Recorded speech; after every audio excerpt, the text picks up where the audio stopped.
Everybody, welcome back to the show. Today, in this episode, we talk about why I think the greatest bull run that we've ever seen is on its way. However, not in 2023, not in 2024, not in 2025. But everything will lead, and things need time to develop in the markets. So, right now, right? If you look around, you see reports of bridges collapsing. If you're driving around anywhere in America, you've noticed potholes, roads cracking. Just a whole host of things, right? Like, it's pretty bad. It's pretty bad. Some better than most. And then when you look at the high-speed internet map, here it says, more than 97% of Americans have access to high-speed internet. But if you go in some of these states, if you go outside of the main cluster, the main city cluster, like, they might as well have dial-up, or I think they have the HughesNet or whatever, the satellite. We have used Starlink, and that's been fantastic. But a lot of people are still without reliable high-speed internet.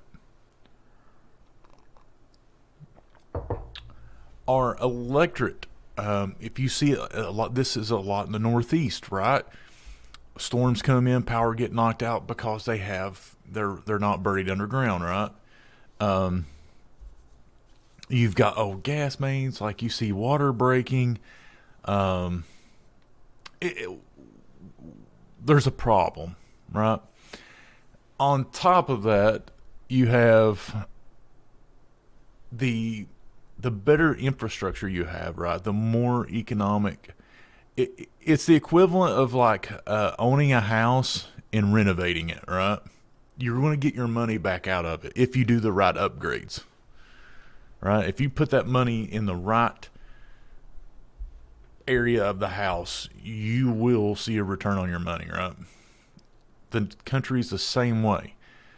If you invest in the social side of it, you're probably not going to see a return because that stuff is emotional, right? It ebbs and flows.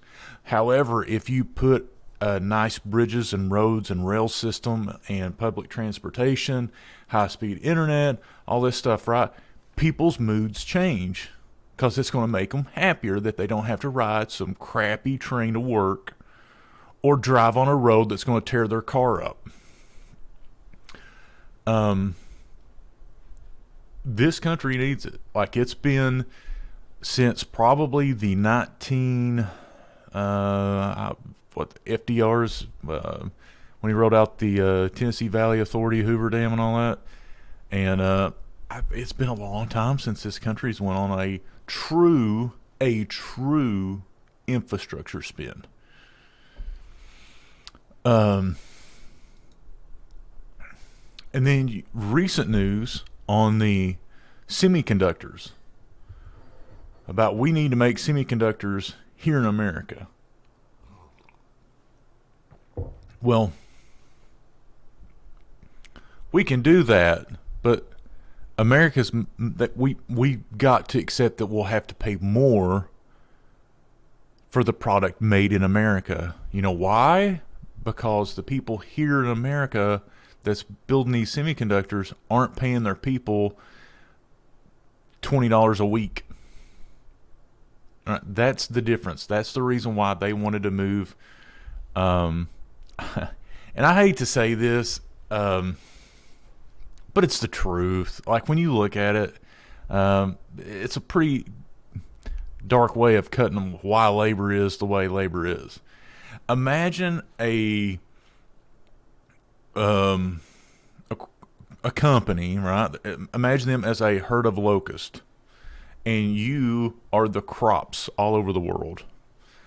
That company will fly in, devour that crop, meaning you work for performing labor or underpaying labor until you start to the point where you want more money, and then they're like, wait a minute, we can't make money. See, we're gone. And they'll go to another country and do it the same thing. Oh, you're only making $3 an hour. We're paying you $6. Feel lucky, right? And they'll keep flying around like it. So that's what's happening, and that's what we'll have to overcome to make chips here in America. Americans will have to accept that we'll have to pay more for electronics and cars and so on. EV charging stations. Have we heard about that, right? Not. And if you're an EV owner, you know all about it. I mean, when you're driving around looking for a charging station, I mean, there is a lot more in other cities than some on these, I guess, southeast or whatever. But it is needed. If we're going to push electric vehicles, and that's going to be the direction we go, and which I don't care. I'm to the point where if I can make money on it, I don't care. But we're going to have to invest in the infrastructure. If we're going to do it, we got to do it right. Can't half butt it.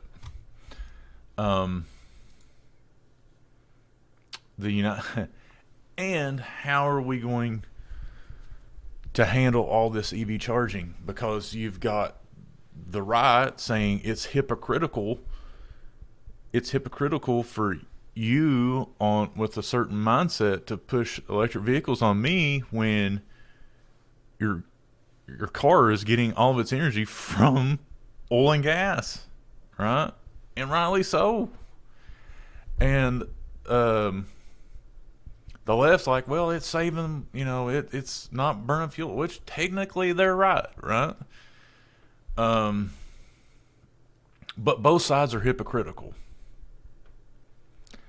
The only way to sustain the dollar, to sustain EVs and all this electrification in America, the only way to solve this is go nuclear.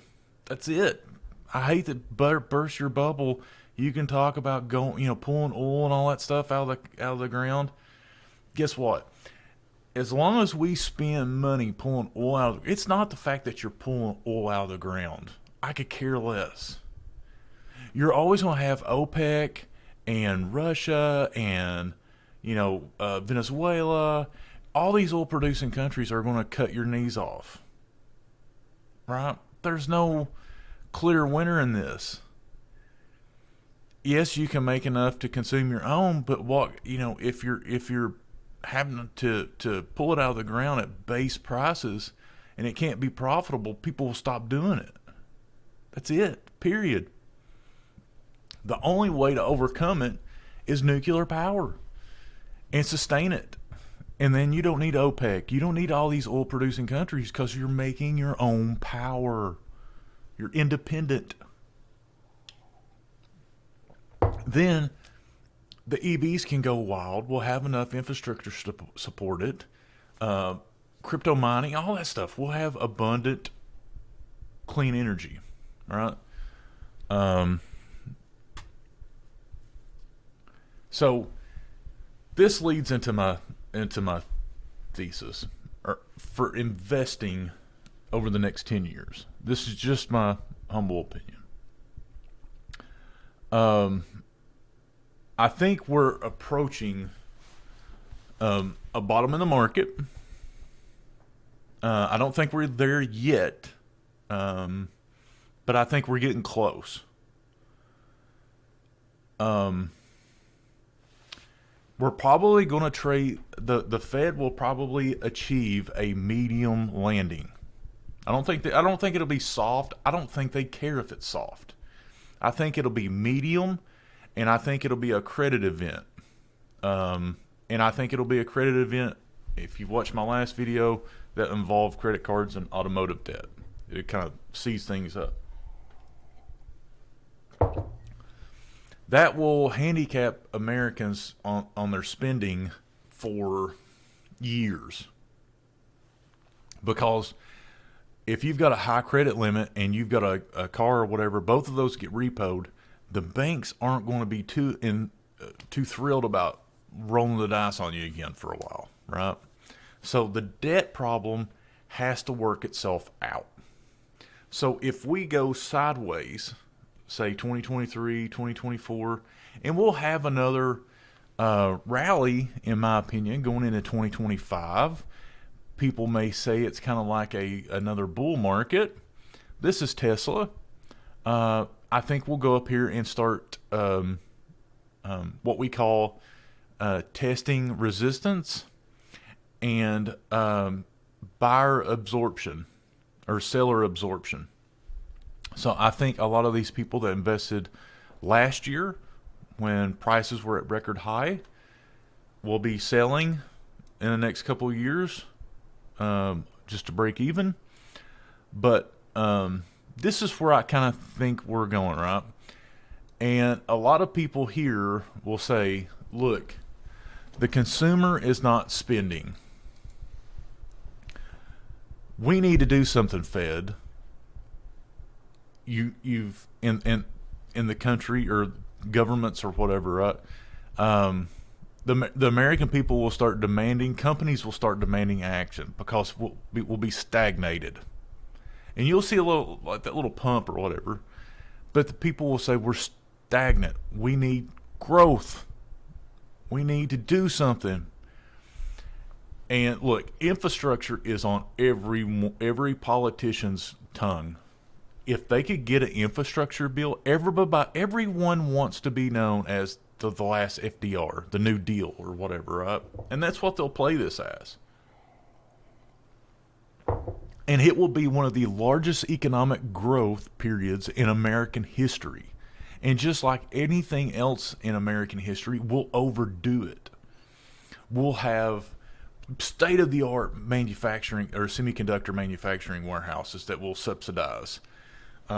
Nuclear power plants. EV charging stations will be everywhere. New buildings that's energy efficient, high-speed internet. I'm talking like we will go up high-speed trains and stuff like that. It will be ridiculous on how much, and it's probably going to last 9 or 10 years. Like that's it. It's going to go nuts. But I think it will come with a heavy price, and people will say, "Wow, Beef, you're awful bullish." I am bullish. I think that time frame, this time frame starting right now, if you're investing, I think, in my humble opinion, this is how I'm preparing for it. Not you, not financial advice, not whatever, right? This is just how I'm prepping. That this is a good time to start, we're going to go lower. So if you buy stuff, it may go down a little bit more. But between now and a couple of years or whatever, I think will be the single biggest opportunity to build wealth in this nation's history. And you might not get another chance. The United States is grossly in debt, and I don't think it could ever pay it back. I don't think most countries around the world could pay back their debt. I think that when this is over with and people look around and say, wow, we've got empty semiconductor buildings and there's too much EV charging stations, we've got roads to nowhere, and we just did that for the sake of doing it. The debt will get so great, but the world will say, look, we're not giving you any more money, or you're not doing this, or we're swapping dollars. Something will happen. My thought is that emerging markets will start dumping the dollar, and all the overspend, the inflation. I think that's 10 to 15 years. That's when the dollar meets its demise, in my humble opinion. But till then, I think there's a tremendous opportunity to make a lot of money. But thanks for joining me in my speculation. If you like the show, you like the content, please like and subscribe down below. You can also check out the next video. Till the next one, see you guys.